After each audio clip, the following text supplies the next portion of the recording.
Jyoti Varshne. She's outside there.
We'll start with the next set of presentations. So we have 4 presentations lined in this slot. So before the scholars start, just a small thing that 25 minutes include your Q&A, and therefore, if you want to discuss more, then please try to wind up the presentation early so that more time is available for discussions. Okay, but we'll try to put a hard stop after 25 minutes. Okay, so the next presentation is by Jyoti Varshne. She is a PhD scholar from XLRI Jamshedpur, and the topic of her presentation is The Market's Verdict, Examining CEO Duality in Indian Family-Controlled Firms. Over to you, Jyoti. Good evening, everyone. First of all, I would like to thank JCAE organizers and the professors for giving me this opportunity. I am Jyoti Varshne, and the topic of my presentation is The Market's Verdict, Examining CEO Duality in Indian Family-Controlled Firms. So this is going to be the flow of my presentation. I have divided my presentation into 3 parts: introduction, methods, and discussion. So before going ahead, just to set the context of my presentation, I'll just first talk about corporate governance a bit, what corporate governance actually is, and why do we need it at the very first place. So let's assume there's a company XYZ, and there are shareholders who have put their money in the company with an expectation of generating some profit out of their investment. And these shareholders, they elect their board of directors to be their representative, who oversee or control the management of the company, who has control over the asset or the operations of a company. So this relationship is not as simple as it looks. So literature has provided evidence of 2 major corporate governance issues. The first one is how the management takes care of the board of directors. Ultimately, the management is liable to the board of directors, hence responsible to generate profit. If they are not able to do so, board of directors, they have the right to fire them. So this is the first corporate governance issue, which we call the agency type 1 issue. And another issue that the literature talks about is between the controlling shareholders and the minority shareholders. So literature says that these controlling shareholders, they are there in the board of directors as the chairman of the board or the executive or the non-executive director. They're also there. They may also be there in the management of the company. So it is there in the literature that it is possible that the management may make decisions in their interest instead of the interest in the minority shareholders. So this is the type 2 agency issue, which is between the controlling shareholder and the minority shareholders, or between the principal and the principal. So the definition of corporate governance depends on one's view of the corporate world. Irrespective of any definition, this balance sheet model of a firm captured the essence of a corporate governance mechanism, which consists of 2 groups, internal group and an external group. Internal group, it consists, at the apex of an internal group, there is this board of directors, the provider of the capital and the management who works as an agent to the board of directors, the management, the people who manages the capital, who make decisions where to invest and how to invest. And there's this group which are external to the corporate governance mechanism, which consists of the shareholders and the debt holders. So it is possible that the external corporate elements who are there in the external group, the shareholders, they may be there in the internal management, in the internal corporate mechanisms. So literature has provided evidence that the majority of the firms in an emerging market are owned by the controlling shareholder from a single family, which is known as a family-controlled firm. So to eliminate this type 2 agency issue, which is between the controlling shareholders and the minority shareholders, one solution is offered by the regulators, which is the CEO duality, which is a situation where the CEO plays both the roles as a CEO of the company or the chairman of the company. So, but the governance in an emerging market is different. Therefore, we believe that CEO duality may be effective in an emerging market. So in this study, we are analyzing the impact of CEO duality on firm performance in an emerging market like India, in a family-controlled firm. So literature, so there are different theoretical perspectives that the literature has provided, say agency theory, institutional theory, resource dependence theory, stewardship theory. But there are two major theories. The first one is the agency theory, which says that CEO duality increases power of the CEO, that hinders between the independence of the board and the management that is required to monitor the actions of the management, which leads to decrease in the firm performance. And the stewardship theory says that the managers are the stewards of an organization which believes in the collectivistic behavior and are motivated enough to do their best for the firm. Based on these arguments, we build our hypothesis. CEO duality in family firms enhances firm performance. This is our model where the dependent variable is the ROA, return on asset, which is a proxy of the firm's profitability, conventional measure of firm performance. And our independent variable is the duality status, which is a dummy variable, takes the value of 1 if a firm is having CEO duality at their place, and takes the value of 0 if there is no CEO duality, and rest are the control variables. These are the firm characteristics variable that may affect the return on asset. So talking about the data and sample that I've used in my research, the data source is the Provis database, and the sample period we have used from the year the data was available, from 1988 to 2024, and the number of sample we have around 4,000. So that I have just talked about, the dependent variable is the return on asset. The independent variable are these. We have divided a duality status into three dummy variables, which is the NCD, NFD, non-CEO duality in non-family firms, CDFD, CEO duality in family firms, CD, NFD, CEO duality in non-family firms. These are the firm characteristics that we have controlled for that may impact a firm's profitability. So the methods we are using to analyze the impact of CEO duality on firm performance is the regression model, and to make our results robust, we are checking for endogeneity. First, we are using various ways to check for endogeneity. First, we are controlling for firm characteristics. The another way we are using is the instrumental variable approach, and the third one is the natural experiment that we are exploiting. In 2018, SEBI came up with this mandate of separating the role of CEO and chairman. So we are doing an event study to address for the endogeneity, and rest we are regressing the cumulative abnormal returns on family duality firms that we have calculated using the event study. So this is the sample statistics. This is the financial profile, and this is the board and ownership profile. We can see that the ROA for the CEO duality firms is higher than the ROA for the non-CEO duality firms. This is the visual representation of the trend in the CEO duality inside the Indian firms and the CEO duality trend of the family firms in India. So coming to the results, so we can see that firms having CEO duality at their place are having superior performance and the firms not having CO duality at their place. The first model consists of all the 4,000 firms. And in the second model, we have divided the duality status into the CO duality of family firms and the CO duality of the non-family firms. So we can see that the CO duality of family firms have a significantly increased firm performance than the CO duality of the non-family firms.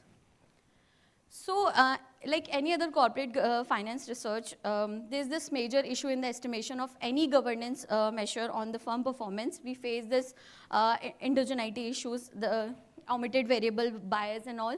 So which affects a firm's decision going for CO duality and the firm performance. Because a higher firm performance may be a result of a CO duality or may be a value driver for a firm going for CO duality, which can provide spurious correlation leading to the biased estimates.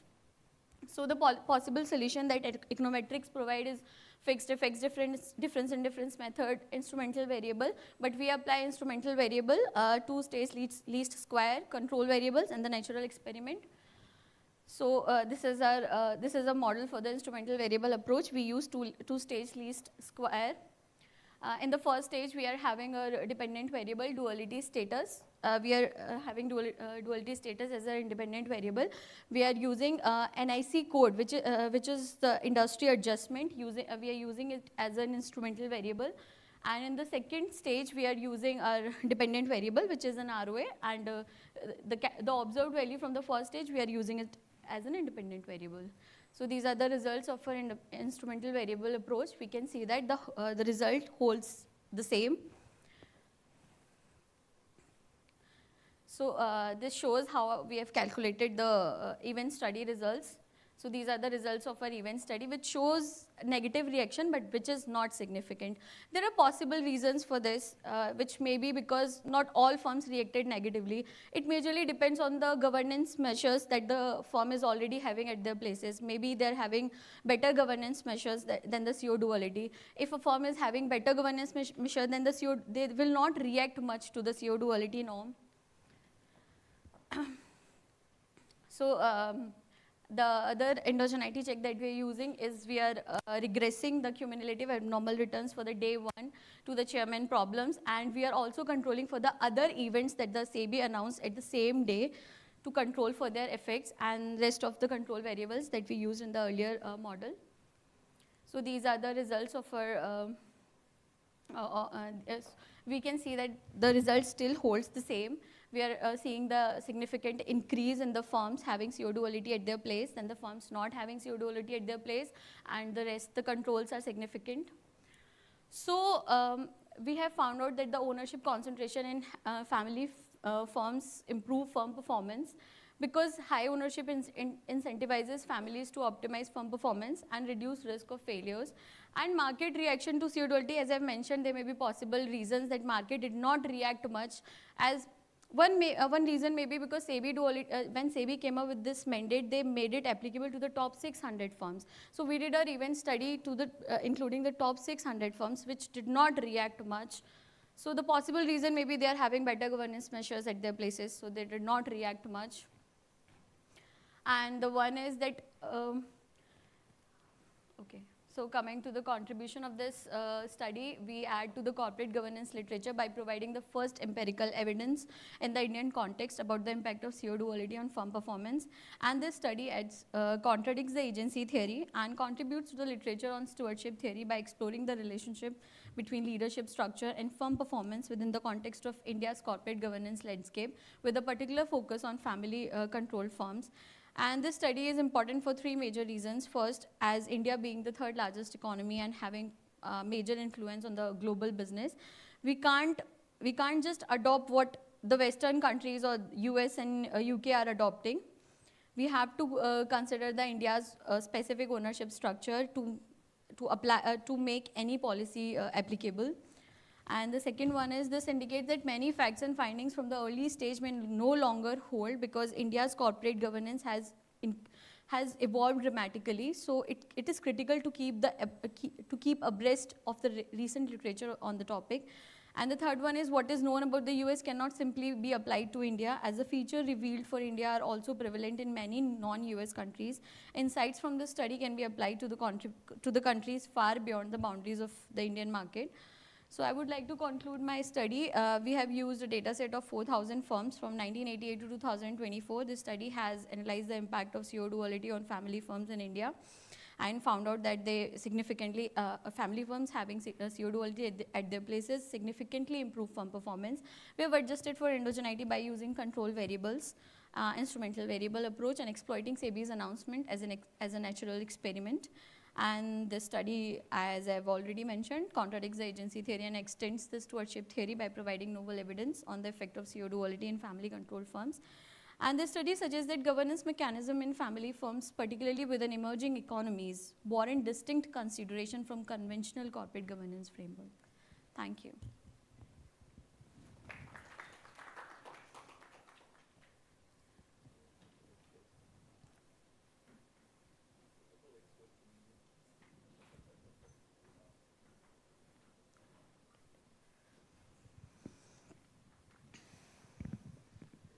Yeah, so I have two questions. So how do you know that the positive impact is because of CO duality and not because of family firms? Because in India, it is like well documented that family firms have better performance than other firms simply because they have deep pockets, Yes. right? And then also because, you know, in terms of cost of capital, they are more efficient, right? So how do you know that the positive impact you're getting is because there is CO duality, So and not because it's that's family where we are firms? doing the endogeneity checks. We have controlled for the variables and the different governance measures that we think and backed by the literature may impact the return on asset. No, that's not what I'm asking. So if I may rephrase my question, is your control sample family firms but without CO duality? Or is your control like, you know, all kinds of family firms? All firms, the Yeah. entire sample we have So included. then you're basically not comparing. So if you have to make this comment that CO duality in non-family firms gives you positive impact versus CO duality in family firms, then you're basically able to cleanly say that, you know, it's not because of family firms that you're getting a positive impact on ROA, right? Right, So right. I'm still wondering, what is your control sample in your regressions? What's your control sample? We have included the entire sample, the 4,000 firms that we have used. We have included the entire data set to control for. No, I'm not talking of control firms. I'm talking of the control sample. Like, what are you comparing your main regressor with? So what you're saying is, so these are the control Yes. variables. Yeah. No, so when you're basically saying this duality status into, what is that? What is that? CDFD, CO duality of family firm. Oh, right. So when you're finding that effect, in compared to what is that effect? A family firm having CO duality at their place, then the family firms not having CO duality at their place. Okay. We are comparing it with yes. Yes. We'll just go.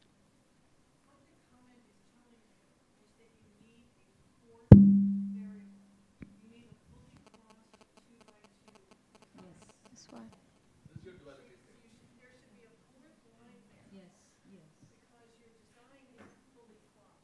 Okay. Family firm, yes, no. And you need to have observations in all 4 cells. The comment you're receiving is that you Okay. don't have a fully crossed design, so you can't draw inferences. Okay, I'll definitely look into it. And my second comment was about control. So when we use this word control, right? And especially it applies to India, like what control are we talking about? Are we talking about ownership control? Are we talking about management control? In management control, are we talking about strategic control, which is chairman, right? Or is it operational control that, you know, the family is a CEO? Or is it total control, right? So when you speak of the word control, what are you referring to? Are you referring to ownership and management? Or are you referring to only ownership, only management? By control, I'm referring to ownership and management. The person is playing both the roles, CEO and the chairman. And when I'm talking about the family duality, the chairman is from the family. No, so which means you're not yet talking about ownership, right? So you just said, when you're talking of control, you're basically saying CEO and chairman, right? But ownership means how much like stake the promoter has in the firm. Okay. Right? So that will also have an impact because you brought agency theory and you brought stewardship theory. Yes. Right? From the lens of stewardship theory, like the more alignment would also be based on the amount of ownership the promoter has in the firm, right? So have you taken into account the promoter holdings in the firm as well when you define control? Yes, we have taken promoters into the account.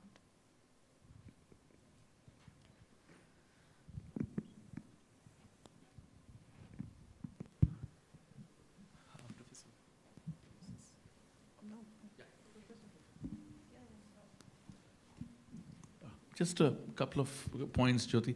I think you're probably a little early in your PhD program from the paper that I'm saying. And say this because I'm just trying to get my head around what is new in the question that you're asking. Because if we look at CEO duality, certainly in Indian context also, there are a couple of papers that have done this. So I'm just trying to find the newness that you're trying to do. Family firm specific. Well, there's family firms. There's a paper in SMJ that's actually done this in the Indian context as well. So that is why I'm trying to figure out what is so new about the question that you're asking. That is number one. Number two, there is a lot more stuff that you can do with if you're trying to examine this. I mean, you've taken data from 98 to 24. I certainly don't have a great grasp of the Indian markets. Kavita does, but I don't. But having limited experience on Indian markets, I can tell you that there's too many things that has happened in those last 25, 30 years. So I don't know whether you're controlling for those regulatory interventions and so on and so forth.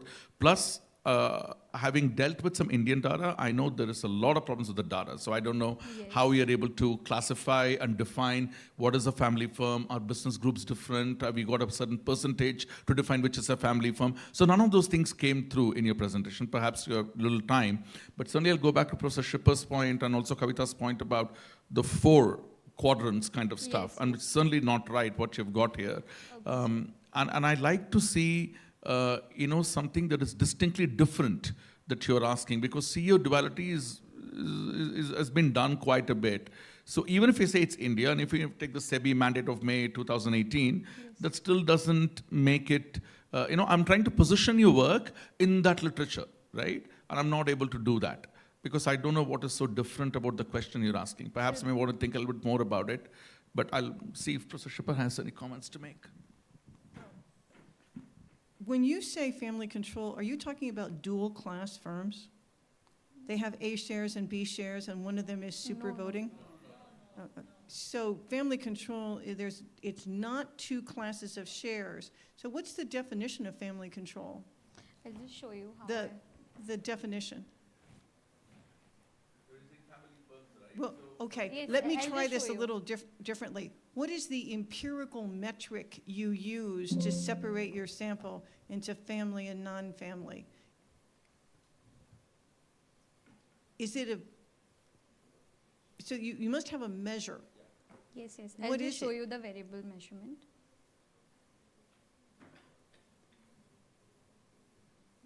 So that's how I'm measuring the family duality. I have done the data analysis using Python, so I have put the code also to make it clear how I'm measuring the family duality. So it's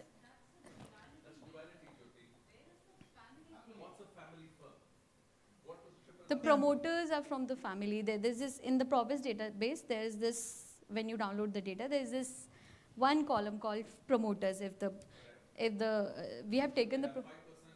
Yes. Yes. Yes.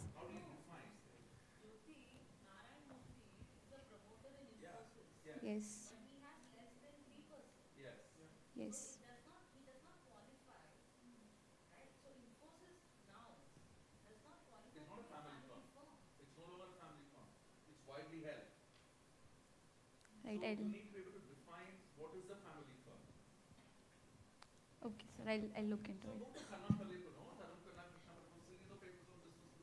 Then there's Marianne Bertrand's paper that defines what's a family firm, what is the percentage. So you need to crystallize that. Otherwise, we don't know what is a family firm. There's a lot of literature by this guy, Chong Chang. He works at Singapore Management University, and he has empirical measures of what makes a family firm. And they may be idiosyncratic to his databases, and the Indian environment are dual class firms legal in India? You can't go public with A shares and B shares? Well, okay, so here's my first piece of advice. Okay. Go I'll back definitely and look understand into your it. data. Yeah. Okay.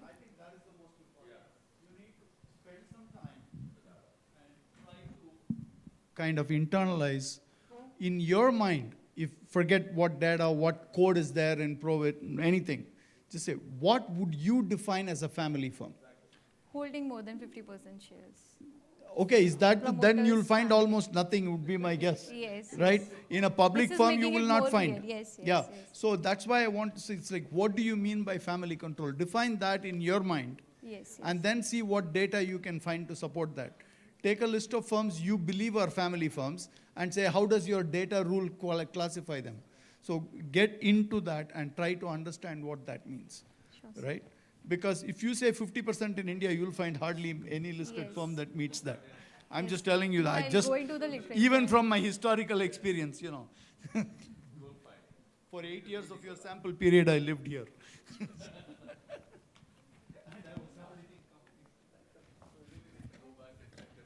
Yes.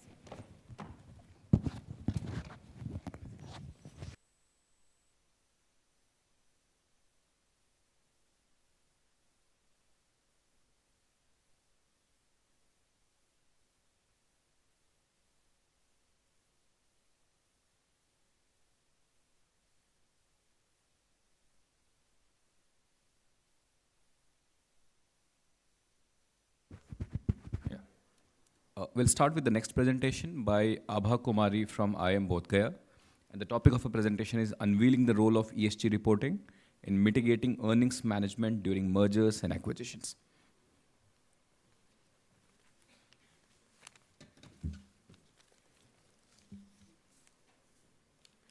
Good evening, everyone.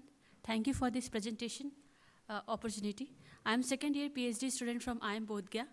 So today I want to present my research idea where I want to explore how the ESG reporting is helping to mitigate the earning management, or it is masking the earning management during the big financial event that is merger and acquisition. I have choose this event because we know that there is a more possibility of earning management. Firms may spike their earnings during mergers times because it will give them more premium and more stock price hikes. So we all know that companies are flaunting about their sustainability report and ESG reports. So the question that came in my mind that is these scores are genuine, or just they are using that scores to mask their unethical practices. So through this research, I want to explore, is it the ESG reporting is helping to mitigate the earning management, or they are using as a greenwashing technique. So let's start with one thought experiment. Just suppose you are going for a merger, and before merger, everything looked so good. You have high ESG report ratings, financial reports are looking so promising, and your futures seems bright. But just after merger had been done, so there some cracks are unrevealed, like stock prices are falling down. There are a number of lawsuits you are seeing, and there are some reputational damage. So the question is, what is the problem? It may be that companies are manipulating their financials, that is called the earning management. So the big question here it is that how these firms are using ESG to mitigate their manipulation, or they are using to mask their manipulations. So why this research matters? Because if you go to the McKelsey report, so they says that 75% of the merger and acquisition fails to meet their financial goals. And second, the fact says that ESG investments are predicted to exceed to 50 trillion globally by 2030. If we are combining these two facts, so we can see that there is a possibility that firm can use ESG as a smoke screen for earning manipulation. So this calls for investigation to uncover where they are using their ESG to mitigate or conceal the earning manipulation during merger and acquisition transactions. So let's delve into some theories. The first agency theory says that manager often prioritize short-term performance. So they manipulate their earning so that they could influence their stock prices. But to the opposite of the stakeholder theory says that ESG reporting actually make things more transparent. So it builds the trust and mitigates the opportunistic behavior. So we can see from these two conflicting theory that ESG is both a mirror. It can be used as a transparency tools, or it can be used as a greenwashing tool. Coming to the literatures, so here also we have twofold literatures. One, the supporter of ESG, like the study of Nayong. They says that earning management, ESG reporting reduces earning management by making more things transparent and following some ethical practices. But on the other hand, the skeptical view says that it may enable greenwashing and social washing to mask the aggregate earning practices. So what I found while going through this literature, that there is a limited study that had been done regarding the ESG role in accrual-based earning management during merger and acquisition. So especially across the different ESG dimensions. We know that there is 3 dimensions. So my hypothesis is, the first hypothesis is that higher ESG score reduces pre-merger earning management. And then I want to delve in its different sectors, dimensions, like governance negatively correlate with accrual-based earning management, and environment and social rating negatively correlate with earning management. Next, I am proceeding this hypothesis on the basis of the study of SLs that says that if there is improvement in ESG rating, then it signals the ethical commitment and attract the more socially responsible investor. But if there is a deterioration in the ESG rating, then it harm the reputational and financial performance. So on the basis of this study, I have the hypothesis that if there is an upgrade in ESG rating in comparison to previous year, then it will influence post-merger performance. But if there is downgrade in ESG rating in comparison to previous year, then it influence the post-merger performance negatively. And third hypothesis on the basis of addiction study that says that if there is pre-merger earning management, then correction will be done in the post-merger period. So I want to know how the pre-merger earning management moderate the ESG changes impact on the post-merger performance. So I have done the empirical things for testing my first hypothesis. So I have taken a sample of S&P 500 companies, and following the addiction study, I have only taken those firms that have merger acquisition deals more than 100 million, and focus is on the firms that have available data with ESG scores and financials. So my main dependent variable is AEM, that is the proxy for the discretionary accruals, and independent variable are the ESG scores. And following the literature, control variables are firm size, sales growth, leverage, and acquirer event. Acquirer event here is a dummy variable that takes the value of 1 if company have gone to the acquisition in that year. Otherwise, for the rest of the year, it has taken 0. So for measuring accrual earning management, I have used revised Jones models. So Here the error term in this context signifies the discretionary accrual management. Higher the value means there is more earning management. So this has been done following the study of Mahapatra and et al. So and also absolute value of discretionary accrual management has been used for measuring the earning management. Second, my main model here is that I want to know impact of the ESG rating on pre-merger earning management.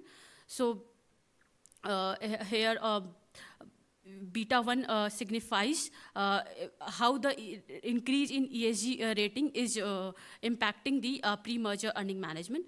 And for subsequent models, I have cross-checked this regression model with each of the ESG dimensions. So before running the regression, I have done some diagnosis test. So let's start with correlation. So here, correlation matrix shows that there is a significant relationship among the ESG scores and their underlying dimensions. So we can see that high correlation is observed between ESG environmental score and ESG score. We can see that it is 0.9 correlation, and for social it is 0.92, and for governance it is 0.79. And we can see some moderate correlation among the firm size, control variable, firm size, and sales growth. But VIF score confirmed there is no significant issue because it is less than 5. And for heteroscedasticity, modified Wald test reject the homoscedasticity effect. So we can say that there is a heteroscedasticity, and Pearson test also confirm cross-sectional dependence. So cluster standard error had been used to cover this issues, and the Hanselman test says that the random effect model is more appropriate for this thing. So here is the descriptive statistics. Now coming to the main result. So we can see that there is a negative relationship between ESG score and my main dependent variable AEM. The 1% increase in ESG score decreases by AEM with 1%, and we find significant result. And talking for the its ESG dimension, we find significant result only for social pillar, but we have not significant result for governance and environmental pillar. But for the control variable, we can say that as the sales is increasing, the AEM is also increasing. So it providing opportunity for the firm to do the manipulation if they have more increase in the sales. So if we combine with the theoretical implication, we can see that ESG is aligning with the stakeholder theory. But as we didn't find any significant result with governance and social, so we are finding challenges with these scores.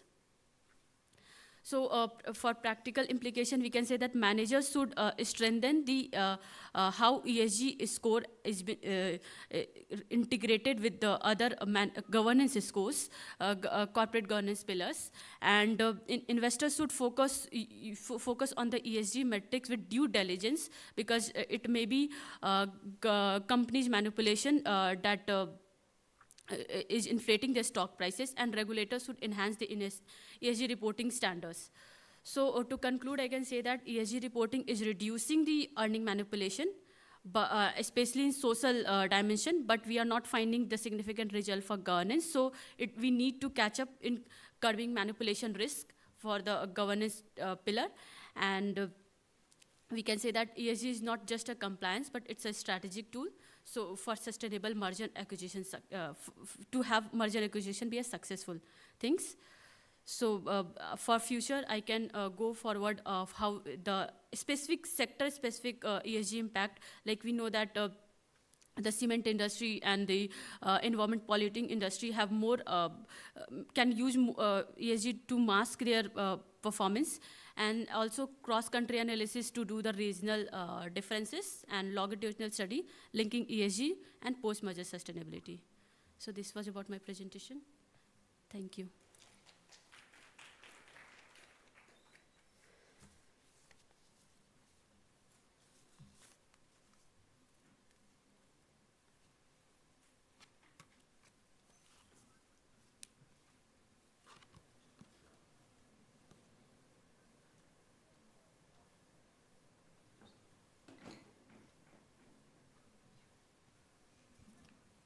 I had a hard time keeping up with what your dependent variable and independent variable were. I mean, I could see it in your regressions, but in the way in which you told your story, I didn't know what you were really concerned about. So are you concerned about whatever ESG rating they got, what was the impact of that on their future manipulations? Or, so I think you need to have some clarity about that. And are you measuring all of these variables contemporaneously, or are you measuring the ESG rating at time t and looking at its impact on manipulation at time t+1? I think these things need to be clarified in your paper a lot clearer. Because if you're measuring them contemporaneously, then you're basically trying to tell some kind of a type story, that people of certain type exhibit both of these things. Then it's hard to make a causal argument to say that this is causing that. So I think you need to clarify in your mind what is it that you really want to claim. And I think that is not clear to me yet. And maybe it's the only me that it's not clear to, because I've been up for a long time, so you have to kind of take that into account too.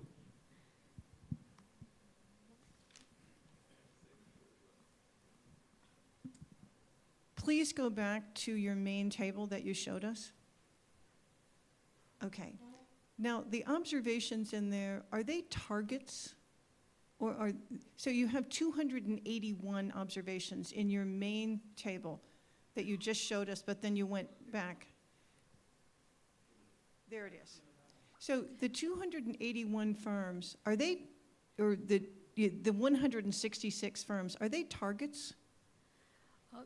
Only those firms that has gone for acquisitions. The acquirer. Okay, so you have 166 acquirers that made 281 acquisitions during your sample period. Is that right? Yes, because one acquirer can go acquisition 2 or 3 years. I understand. And I understand that the unit of observation then is a firm year in which a sample firm announced an acquisition. Is that correct? Yes. Okay. Then when you calculate the pre-merger earnings management number, how do you calculate that? Do you estimate a firm-specific time series? Do you use, how do you estimate that number? Given that you have the same firm occurring over and over again in your sample. So for the acquirer event, I have taken that as a dummy. Means if they are going with acquisition in that year, okay. One. Then for that firm, let's say it's year, I'm going to make up a year. This is completely made up. It's 2015. Over what time period do you estimate its earnings management for the year 2015 when it announced an acquisition? So means my sample is from 2014. So pre-earning, so only 1 year it is there. All right. When you're estimating that, you're taking the previous year's estimate, that's how you're estimating your coefficient for that. Pre-merger earning management. So, okay, your pre-earnings management variable for a given firm, let's call it firm A. How many sample years do you use to estimate that firm-specific number? I didn't get that actually. Okay, then it's too complicated. I'll say this. Neither Professor Ram nor I can understand this table. We're not able to understand it. I have a large number of questions about how you arrived at the left-hand side variable and then the right-hand side variable, whether they're measured contemporaneously, whether there's one before the other. You're regressing one endogenous variable and another one, so there's kind of a problem here. And it's too complex for us to talk about in this venue because it's going to require sitting down with pencil and paper and going over a few things. Okay. I'm sorry to say that, but I can't help you because I can't understand what you're doing, my shortcoming. And I don't even have the excuse of coming in this morning at 5 o'clock. I came yesterday.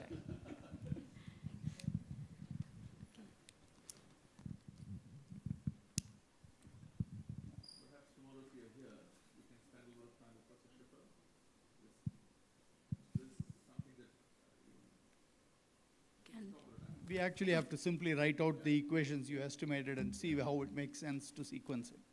Okay. It's Thank very you. hard to talk through it. Yes. Okay. Thank you so much, Professor.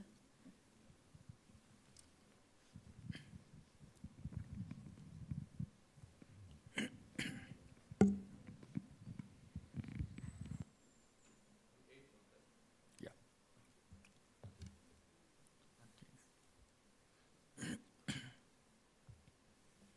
Yes. So for the next presentation, we have Kiran Kumar, Sai Nandan Kandikattu from IIM Indore. The topic of his presentation is the role of correlated fear in nominal exchange rate volatility and the impacts on international portfolio diversification, evidence from major emerging markets.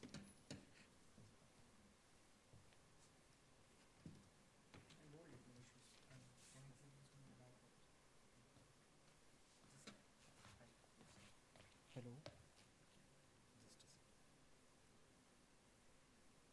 Hold on the mic. Just sure.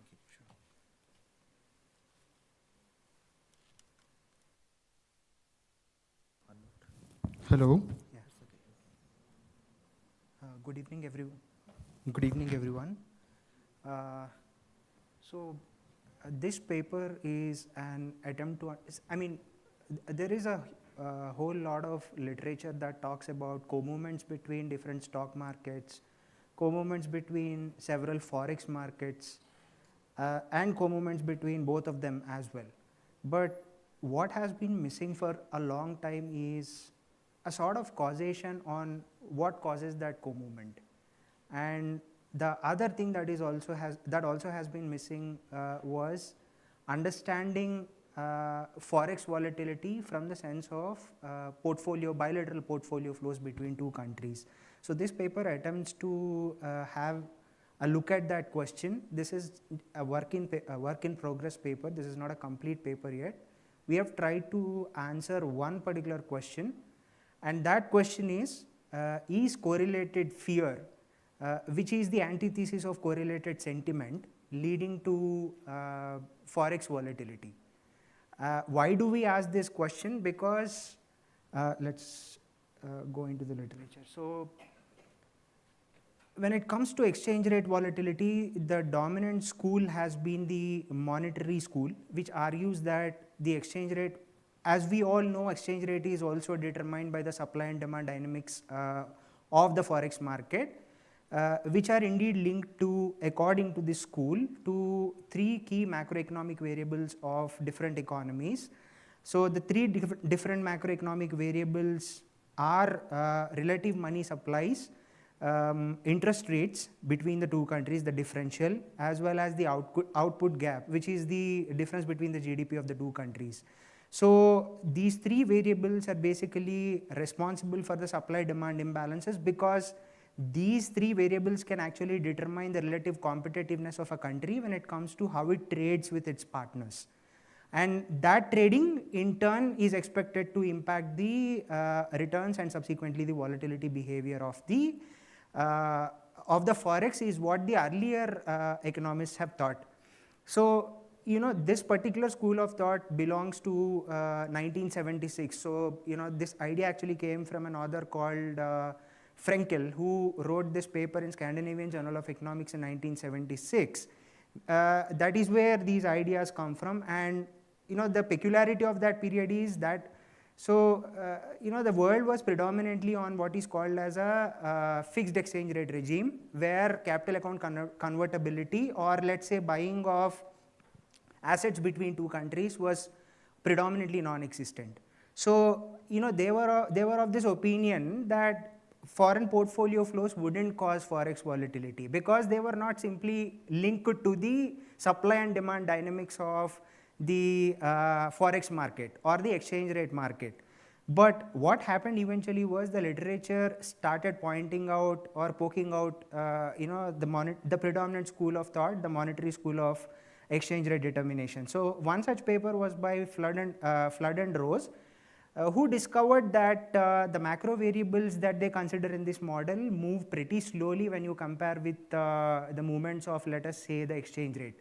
So exchange rate is, has movements in high frequency. For instance, it moves on daily basis, it moves on tick by tick basis, whereas the macroeconomic variables won't.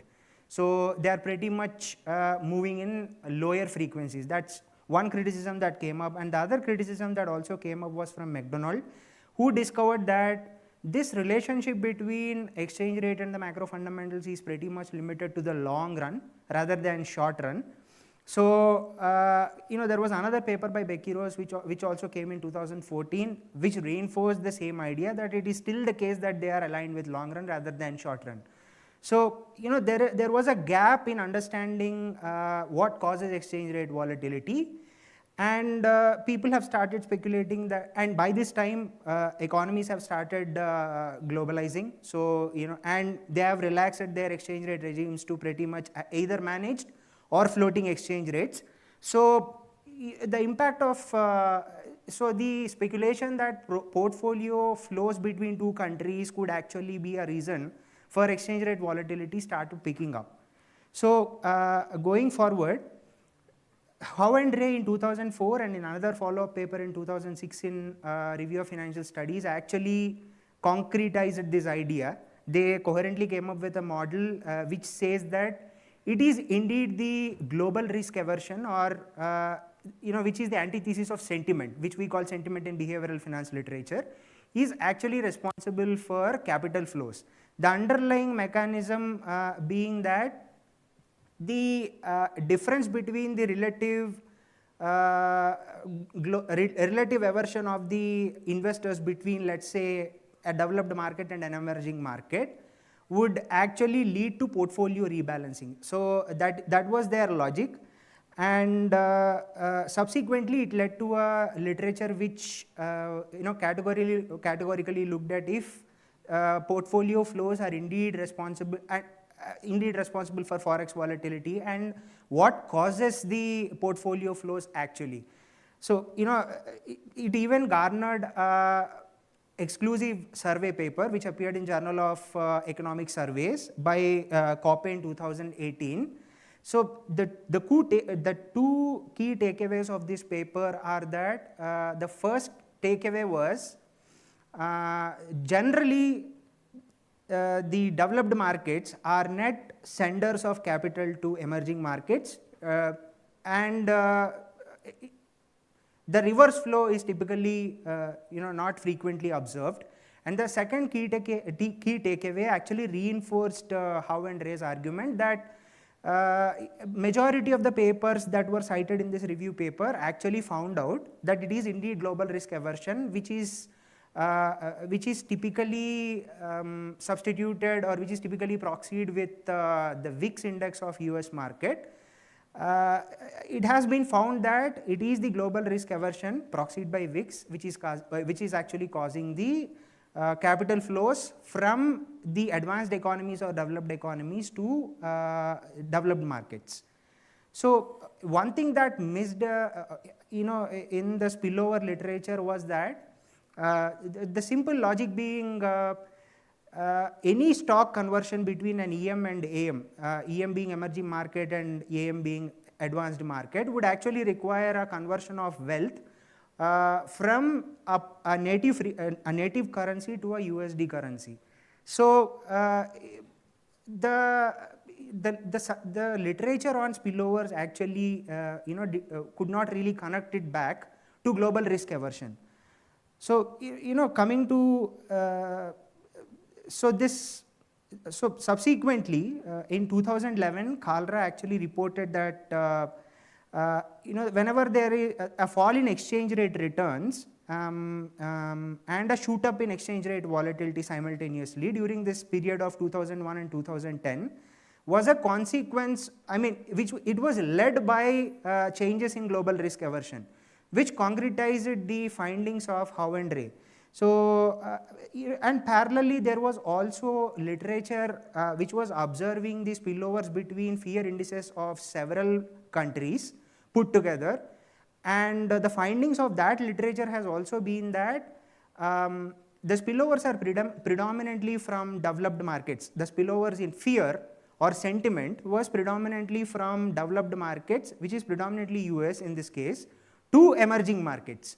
So, what's the big deal? So you might ask, what's the big deal about forex volatility? What's the big deal about, what if the sentiment spills over from one market to the other market?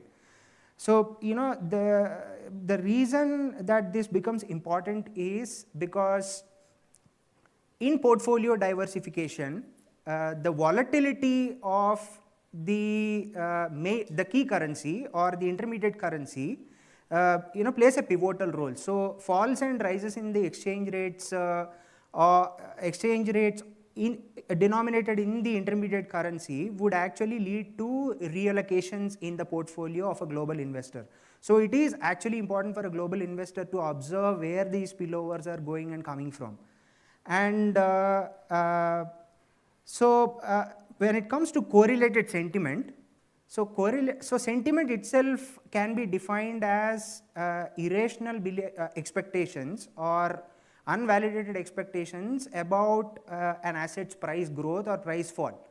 If that is the case, one can understand correlation of fear or co-movement of fear as diffusion of fear from, or let's say diffusion of optimism or pessimism from a developed market to an emerging market. Now, what would this do?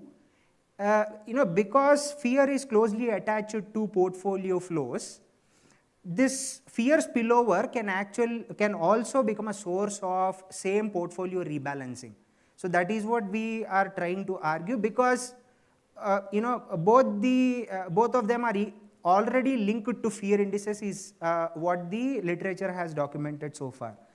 So coming to that literature, VIX was shown to be increasing stock return volatility and exchange rate volatility by Anna Chokul 2014. So this paper in 2014 tested for this hypothesis that does VIX really cause exchange rate volatility, and does it lead to decrease in returns of exchange rate. So eventually it has been found out that has been the case.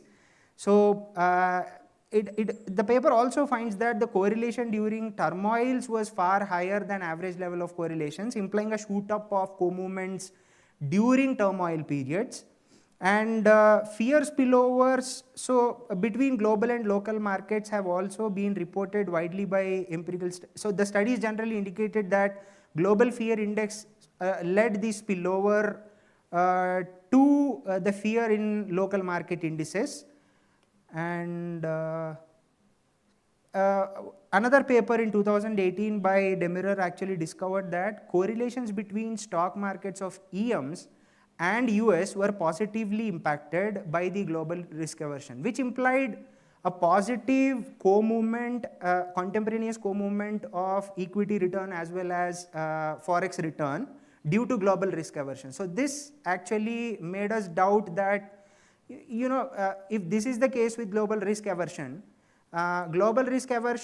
spillover can also have a similar effect on global portfolio flows, subsequently having an impact on forex flows, because the intermediate conversion of wealth requires a conversion of forex between both the sender and receiver of the capital. So in line with the above argument, Bhatia et al. In 2023 documented that cross-border capital flows between developed markets and emerging markets are transmitted shocks to the US exchange rate, USD denomination exchange rates. And the domestic investor fear can only, so we argue that domestic fear added to the fearful withdrawal of portfolio from an emerging market would actually intensify the price impact in the markets. So, so our hypothesis is that there is a joint dynamics between the volatility of equity market, the volatility of stock market, and the correlated fears. Because equity returns and forex returns are closely linked to portfolio flows, and their volatility is also to portfolio flows. So we argue that fear correlations or co-movement of sentiment across markets can also cause a similar effect. To test our hypotheses, we chose, so since the three key variables in our analysis were forex volatility, equity volatility, and co-movement between each and every pair of like US VIX and domestic emerging economy VIX. So we used consistently a VAR1 Beck-Emgarch model, which is predominantly used in literature to identify spillovers as well as model ex-ante correlations between two financial time series. So the analysis has two steps. The first step being that in using the VAR1, we will remove the influence of the stock and equity, the fear between the two markets at mean level. Similarly, we will also do similar analysis for equity as well as the forex, USD forex denomination of the market. And we will eventually use those correlations from these models to test our hypothesis that fear correlation does it lead to forex volatility. So, so in the second stage, based on the literature that has showed evidence that that the relationships between all the three variables in our system are actually contemporaneous and bilateral in nature, we have decided to use a VAR model on the three variables that we have after this first step. So the first step will have a VAR-Beck-Emgarch model, which we will use to model the correlations as well as the volatility. And the second model will have a structural vector autoregression because of the restrictions that we will eventually impose on how the coefficients are supposed to be, depending based on the findings of the literature so far. So the countries we have used were Korea, India, China, South Africa, and Brazil. We initially intended to use Russia as well, but Russia had a lot of missing values, so we had to drop Russia and eventually added Korea in the analysis. And the analysis was done at so for each cross section we had a different time series analysis. So for every country there was a different SVAR model, that is what I meant. And the time period, so all the data, and coming to global fear index, we used VIX index as a proxy from the literature. And coming to, so we also used individual VIX indices of each and every other country. And the data were collected predominantly from Thomson Reuters database, and VIX was collected from Fred. And the span of the study was actually 10 years, from 6th October 2013 to 6th October 2023. There was no rationale behind picking this specific time period. So when I thought of writing this paper or collecting the data, it was actually 6th October 2023. So we have decided that we'll go 10 years backwards and we will test it. There was no other criterion for selecting specific dates. Now coming to the restrictions, since this is weekly portfolio data, portfolio flows or reallocation data, this data is typically costly. So this is one reason why, to not to miss out on the stock market aspect of the dynamics, we thought of, rather than using the portfolio flows directly at higher frequencies, we used stock market volatility as a proxy for it. So the volatility, since the volatility was closely linked to the portfolio, the stock market volatility is portfolio linked, is linked to the portfolio flows between two countries. So we have made that assumption that it would be sufficient that the volatility of domestic stock market, each domestic stock market would be sufficient. And the studies have also identified that equity returns and volatility of stock markets are actually contemporaneously related to each other.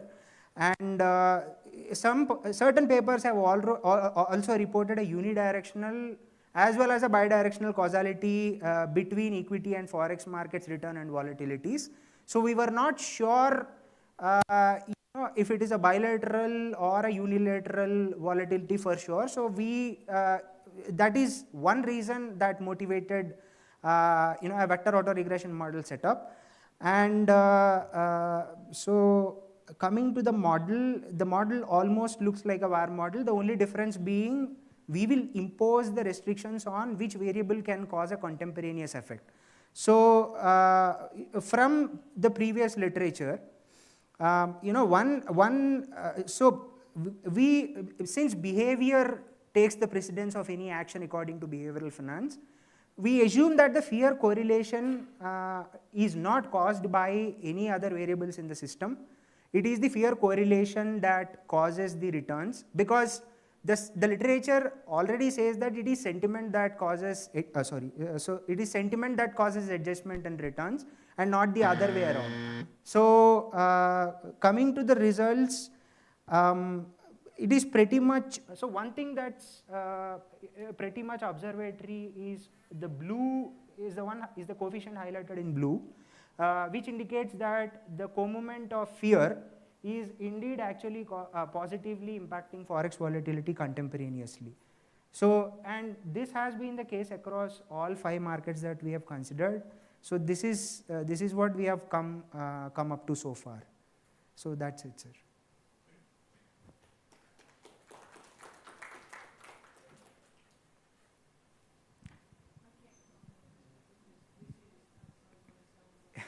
I am so sorry.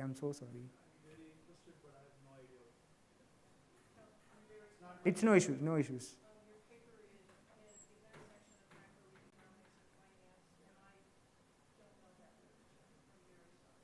It's perfectly all right, Professor. Thank you. I don't follow the forex literature, but right? Yes. How did you said there's no rationale for picking the time period. Yes. But what was the rationale for picking the countries that you picked? Korea, India, South Africa? So the rationale was from Cope's the 2018 review paper. So the Cope's paper says that the flow of portfolio funds. So in other words, the emerging markets are net receivers of funds.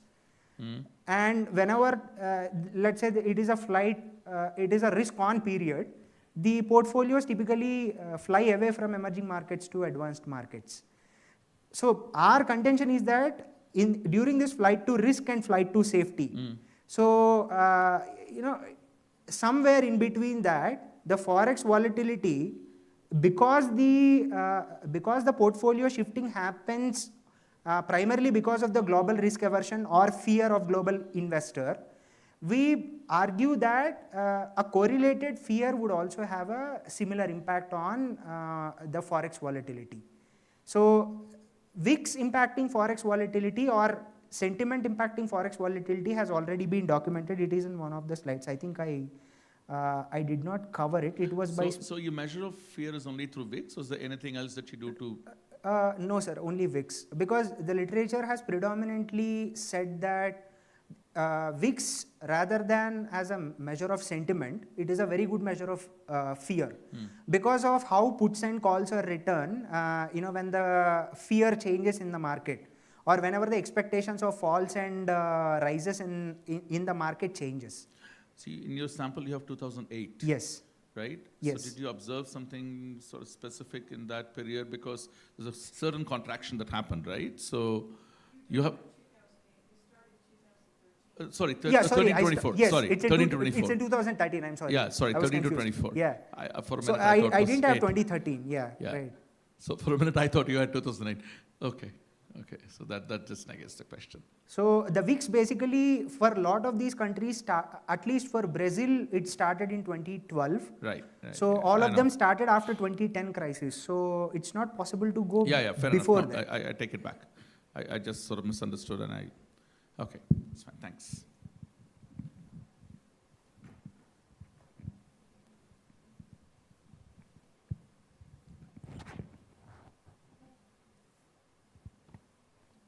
I know that this room is not my usual audience, but thank you, sir. Yeah, sure. Thank you.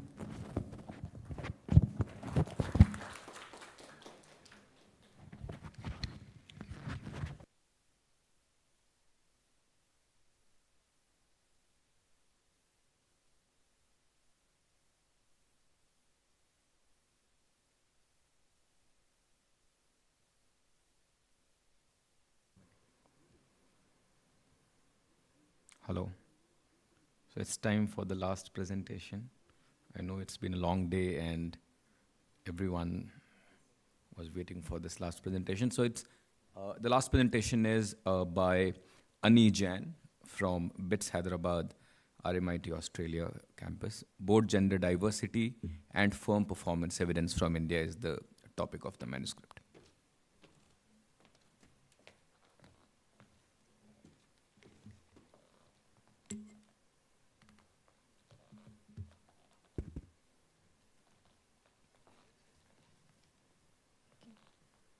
Hi, I am Ani Jain. So I'm BITS RMIT joint PhD student. So this is my joint work with my supervisor, Dr. Mohammad Safiullah and Dr. Shreya Biswas. So today I'm presenting our work on board gender diversity and firm performance evidence from India. So first starts with the motivation. So gender diversity on corporate boards has become a prominent topic in recent years as organizations have started acknowledging the importance of inclusive and diverse leadership. So even though women constitute half of the world's population, only 27% of the board's positions are held by them. And the existing literature has focused on the role of female directors within firms, mostly in developed markets. However, how female directors attribute like skill sets and social background moderate these effects on firm performance is understudied. So this is the primary motivation of our study. Another motivation is the different institutional context in emerging economies. So we believe this work deserves a separate study to examine how institutional structures and institutional settings and social identity of affect female directors' effectiveness on corporate boards, especially in emerging economies where which feature unique institutional settings, including concentrated ownership, heavily dominated by family business groups.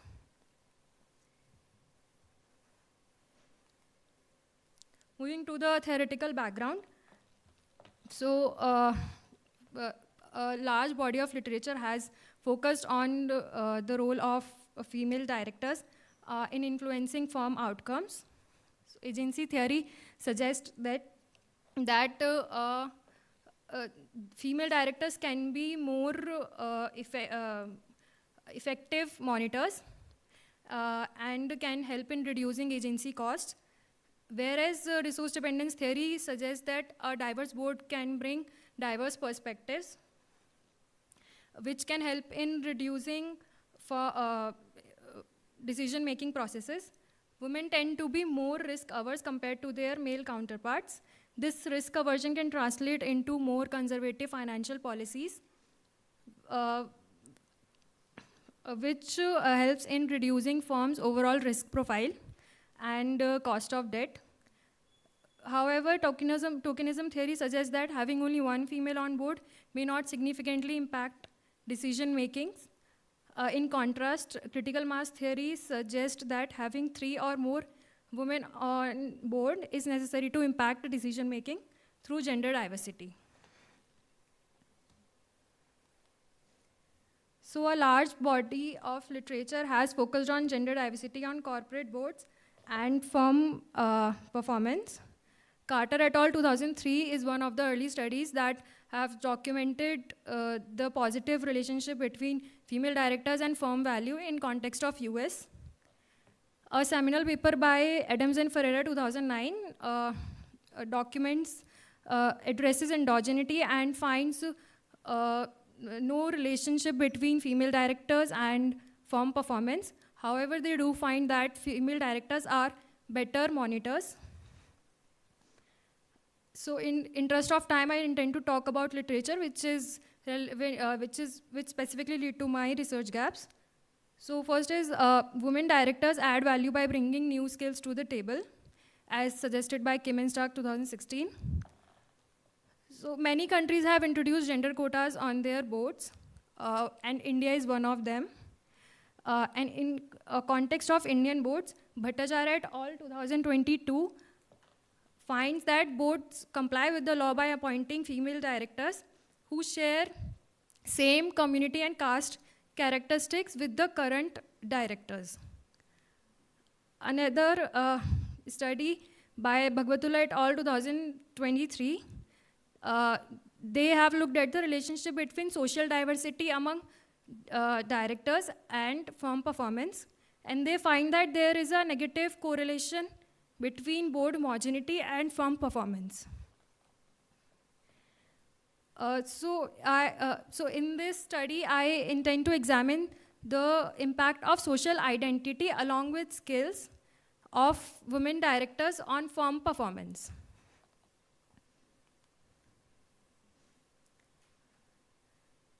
So this leads to my research gaps. Firstly, there is large literature on the impact of gender diversity on boards in developed markets. However, there is a very limited understanding of gender diversity on boards in emerging markets, which is heavily dominated by family business groups. Secondly, studies have not examined the social structures that influence board decision-making processes. Thirdly, there is a lack of research addressing the skills women contribute to the boards. So in a nutshell, this study aims to contribute to the literature by providing evidence on impact of social identity and professional expertise, that is skills, on influencing firm performance. So why India is the question. So women held 17.6% of the board positions in Indian boards in 2020, which is an increase of 8.6 since 2013. This is due to the societal norms that have historically hindered the progress of females in professional settings. So to improve this representation, Companies Act 2013 introduced gender quotas, which requires all listed firms to include at least one female on their boards. A few studies have documented the effects of gender quotas in India on firm performance. However, the literature has not explicitly explored how the social identity and skills of female directors impact firm performance. So another reason India presents a unique context for studying due to its unique corporate landscape, which is heavily dominated by family business groups. So the ownership and management of these family groups remain within single family across multiple generations. So which is quite different from developed markets. In case of family business groups, company may add female directors who are related to their founding families, which often limits the potential impact of true diversity. So SEBI found out this loophole and introduced listing obligation and disclosure regulation 2018, which mandates the appointment of at least one female independent director. Also, the social identity in India is based on caste system, which has significantly shaped the Indian society for over 2 millennia, So caste system influences every aspect of Indian economy, spanning from education, university to labor markets. So this comes the hypothesis development. So the existing literature documents the influence of female directors on firm performance. So I intend to examine the role of social identity and professional expertise of female directors that is similar to promoters on firm performance. So there is a non-directional hypothesis. If the social identity of female director is same as that of promoter, then it can enhance communication, trust, and mutual understanding, which reduces the conflicts and faster board strategy execution, which improves firm performance. And also the literature suggests that a single female director often faces tokenism. So, however, if the voice of a single homophilous female director may be more influential, as they may be perceived as a part of the same social group, which increases the likelihood that their opinions are heard and valued within the firms. On the other hand, if when female directors collude with promoters, they may be less willing to challenge their decisions. Which leads to weaker monitoring and less effective advising, which diminishes the firm performance. Also, homophily may encourage conformity, where the decisions are influenced by shared values and culture rather than critical analysis, which leads to group thinking. First hypothesis is the presence of homophilous female directors influences firm performance. Further, we hypothesize that the skilled female directors are more likely to leverage the trust and social proximity provided by homophily to provide balanced view and make informed decisions, which improves firm performance. So the presence of necessary skill sets can offset the potential drawbacks of homophily. Coming to the data. So this study will employ this data of non-financial NSE listed firms from the period 2014 to 23. So we assemble a sample of 30,134 firm year director level observations. And there are 4,549 female directors in our data set. So we collected data from this board level data from Indian board database, and for financial information, ownership structure, and data from we have sourced from MAHE B'LRU database. So coming to the social identity data, so we have social identity data on religion, community, language, or state. So we have collected that data from various matrimonial websites and community websites available on the web, Google. So this is the hand collected data. So we have created this social identity data.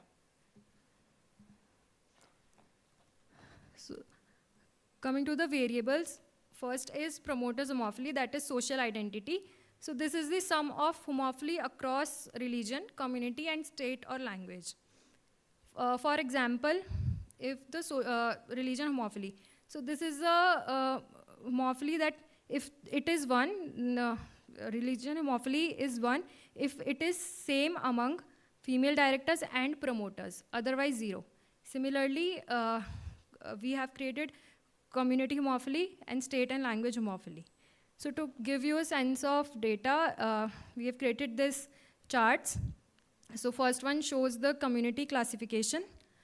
So it shows the majority of the female directors belongs to the Brahmin community, and followed by Baniya community, that is 21%, and another followed by Arora and Khatri community.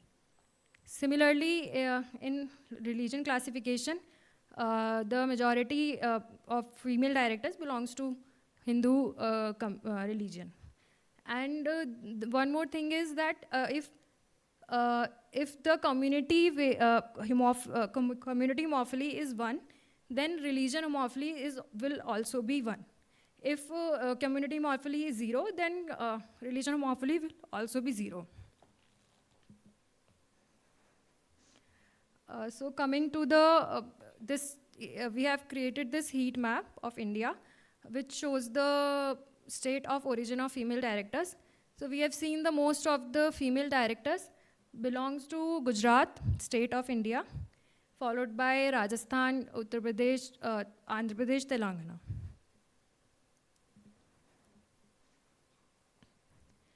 Another variable is skills and qualification of female directors. So we have taken it as the proxy of expertise and abilities. So we have classified skills into major 14 categories following Kim and Stark 2016. So we have created this skills chart, which shows that the majority of the female directors have leadership skills followed by financial and corporate governance skills. And this is the table of the academic qualifications of female directors. So next, our dependent variable is firm performance, which for firm performance, we have taken in line with the literature. We will consider both accounting and market measures.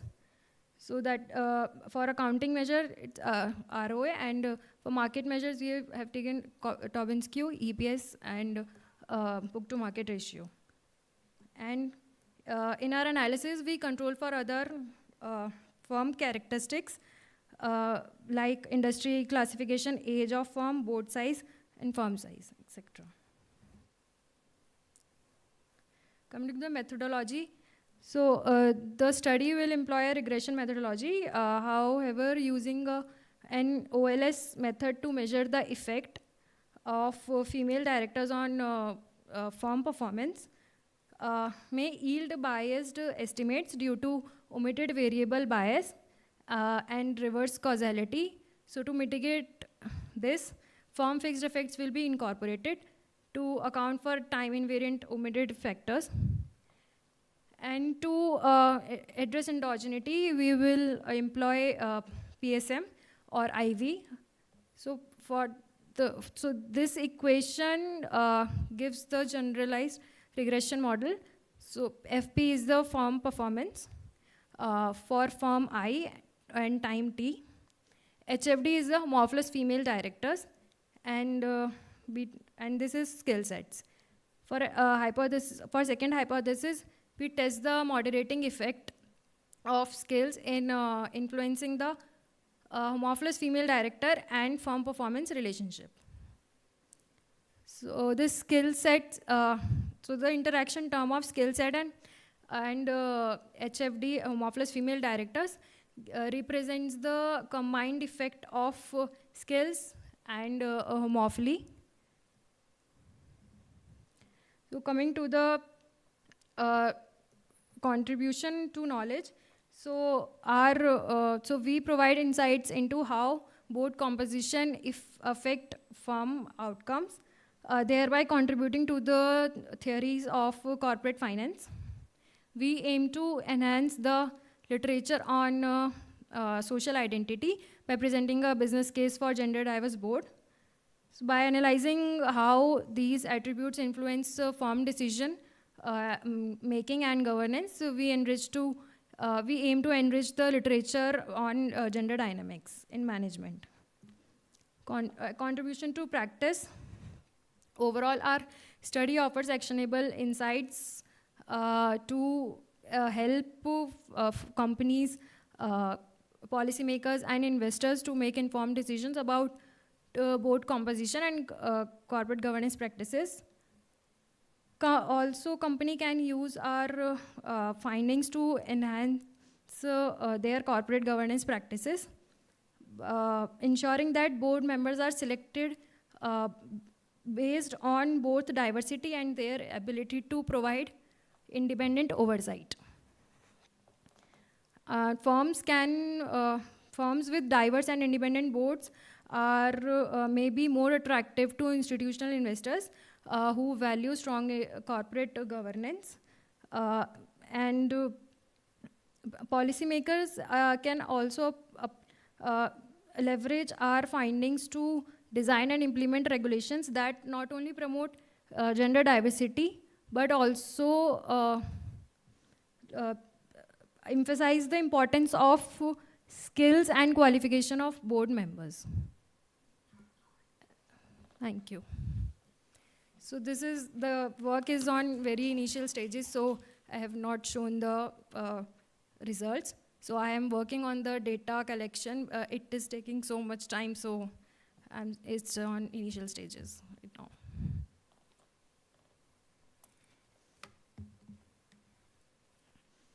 Any comments or remarks?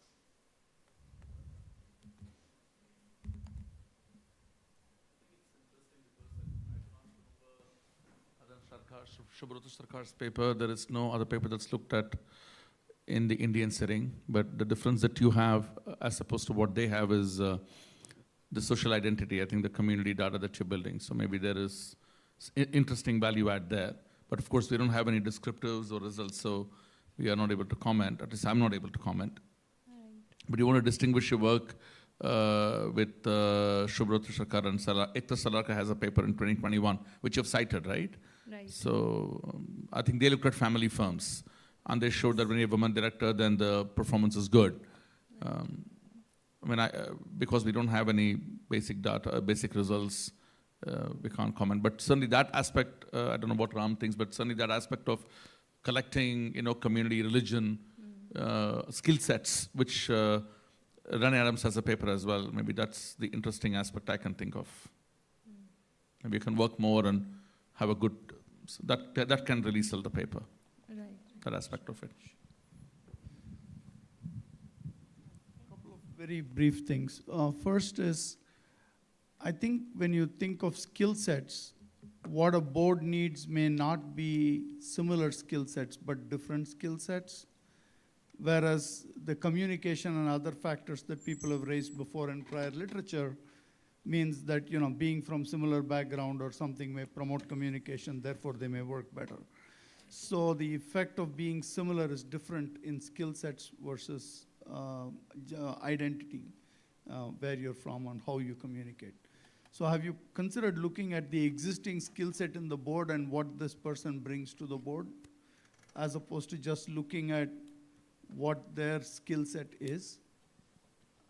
So I'm looking at the necessary skill set. Like if they are coming to a board for a financial company, or any other company, so they have the previous experience of the similar type of company, or they have that specific skills to the that they can add any value to that board. So the way I'm thinking about this is more like, suppose I'm a manufacturing company. The help I need may be from a financial expert in the banking sector who provides a resource by understanding that sector, how to get financing for the company, and things like that. Because if everyone has the same background, what are we adding in that sense? And so that's why I think skill set has to be studied a little differently than thinking about homophily in these other things. And so maybe there is some value you can start thinking about how to measure that, how to think of complementarity in skill sets. I'm not an expert in this literature, so I don't want to say what is the best way of doing it or how others have done it, but I think that is certainly something that might be important for you to think about in developing your thoughts on this. Right, I'll think about that. I just had one suggestion. So if you look at the Indian literature, right, for a long time, independent directors didn't have impact on firm value. Like if you look at Sarkar's papers, for a long time, right? So of course, there are different arguments to it that, you know, the promoters or, you know, they're so entrenched in the firm that even an independent director cannot, you know, kind of add value. But things changed after SEBI came with this regulation about criminal liability for independent directors.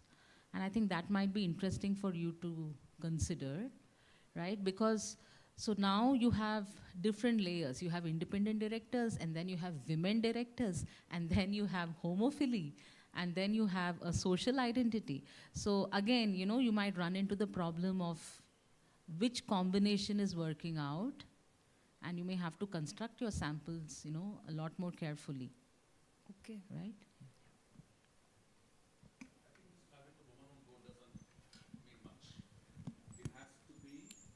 Because you have somebody on board does not make the firm a better firm, right? That person has to be, and that's what Sarkar actually shows, that that person has to be independent, even in a family firm. It may be gone, but the 21 paper that ICTA has, there they actually look at family firms, and they say just because you're part of a family and you're a woman doesn't mean anything, right? Unless you're an independent director. But perhaps that is now gone, and the new regulation you're talking about.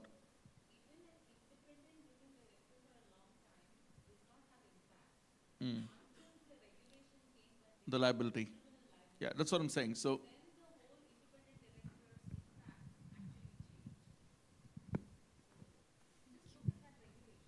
Yeah, I'll.